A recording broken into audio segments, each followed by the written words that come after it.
June 24th of this year marked the one-year anniversary of the third deadliest structural engineering failure in United States history. With delayed maintenance and multiple structural concerns being widely accepted as the root cause, there are still many unknowns and unanswered questions that remain. From property mismanagement to unprepared employees, this was a disaster waiting to happen. On June 24th, 2021, the unthinkable happened. Champlain Tower South, a 12-story beachfront condo in Surfside, Florida, partially collapsed, leaving 98 people dead and many people wondering how something like this could even happen. Champlain Tower South was a luxury condominium building previously located at 8777 Collins Avenue in the town of Surfside, California, which is considered by many to be a suburb of Miami Beach. Champlain Towers was part of a 3-building complex, along with towers north and east, all built between 1981 and 1994. All 3 structures had a unique L shape to them, but in 2021, the South Building was considered by many to be the most luxurious, containing 136 units varying in size from 1,200 to 4,500 square feet, along with a controversial rooftop penthouse that required an exemption to exceed the building's height limit. To fully understand what happened that day, we have to go back to October of 2018. In October, a structural engineering report on the South Tower condo was released that detailed more than a few problems with the building, including major structural damage to the concrete slab beneath the pool deck, and even recommending extensive repairs be done in the near future. The extensive 9-page report released by Morabito Consultants also raised concerns about the concrete slab's shape. It was flat instead of sloped, which meant that the water could not drain properly. The report continued with photographic evidence of what they call abundant cracking along concrete beams of the parking garage and the balcony edges. Near the end of the report, the consulting group warns that failure to complete the repairs could cause the extent of the concrete deterioration to expand exponentially. They also noted that the pool slabs are showing signs of major distress and should be removed and replaced in their entirety. After the collapse, local officials denied having any knowledge of the study's existence. 1 month after the Morabito Consulting report was released, a Surfside, Florida official assured the residents of Champlain Tower South that their building was safe and sound. On November 15th, a board meeting of the Champlain Tower South Condominium Association was held.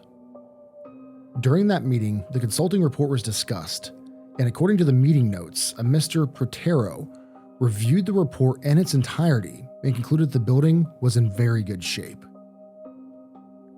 These meeting notes are in direct conflict with the statement made by then-Mayor Charles Bruckett, who went on record to say, the report was likely not read at this time. He did, however, confirm to reporters that the town had the report on file at the time of the collapse. Susana Alvarez, who was at the meeting, was quoted as saying, "We sat there with the town of Surfside, and the town of Surfside said to us that the building was not in bad shape. That the building was not in bad shape. That is what they said, okay?" Alvarez continued, "The structural engineer had been around for a while. We took out $15 million to fix that building at his say-so. No one ever told us that the building was in such bad shape. No one." Ahead of an April meeting, the president of the Condos Association Board of Directors, Gene Wadnicki, sent out a 16-page report detailing a $15 million proposal for immediate repairs due to the building's worsening condition, accelerating since that 2018 report. In the report on page 1, it was noted that the original scope of work from the 2018 report has expanded. It made mention that when you can visually see the concrete cracking, that means the rebar holding it together is rusting and deteriorating beneath the surface. Also noted was that other previously identified projects have been rolled under the new main project, and due to this, the original $9 million repair cost estimated in 2018 had gone up to the much larger figure that we have today. Page 4 ends with the statement, "A lot of work here could have been done or planned for in years gone by, but this is where we are now." On June 24th, at roughly 1:20 a.m., while many residents were still sleeping, the unthinkable happened. The condo tower shook and then partially collapsed, completely destroying around 55 apartment units.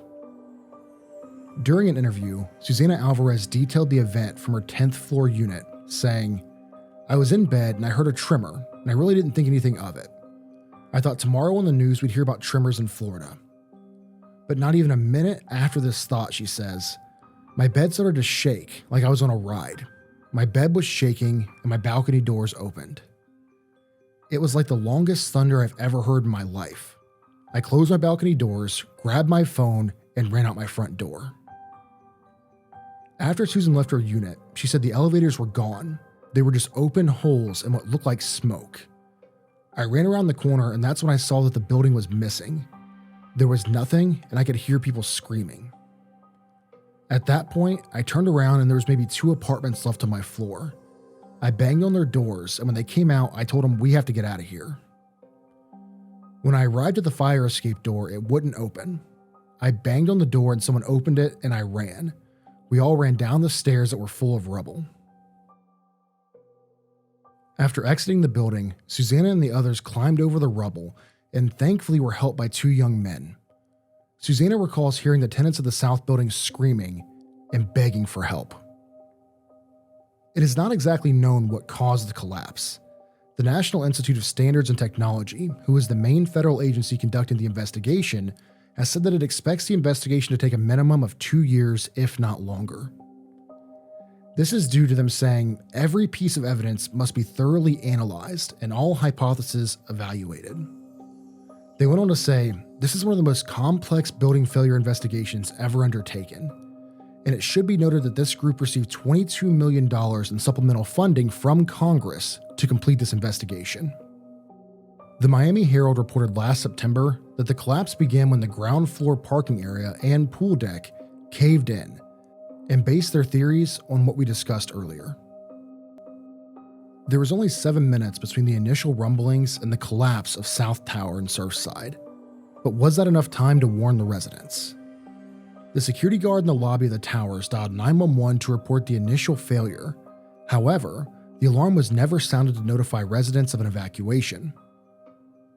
The building was equipped with a sophisticated audio alert system that was specifically designed to broadcast an alert into the bedrooms of every unit, but it was never triggered.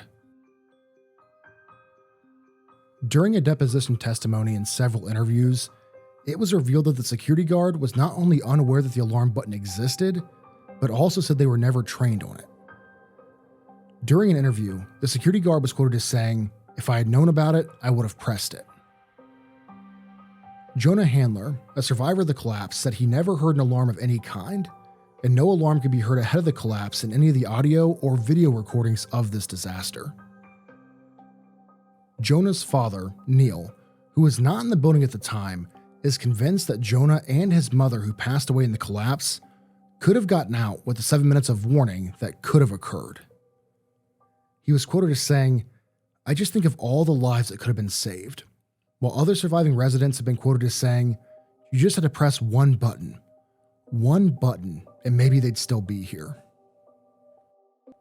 Dubai-based Daymac Properties won the $120 million bid to acquire the 1.8 acres, and during a press release detailed plans to build an ultra-luxurious condominium where the Tower South building once stood.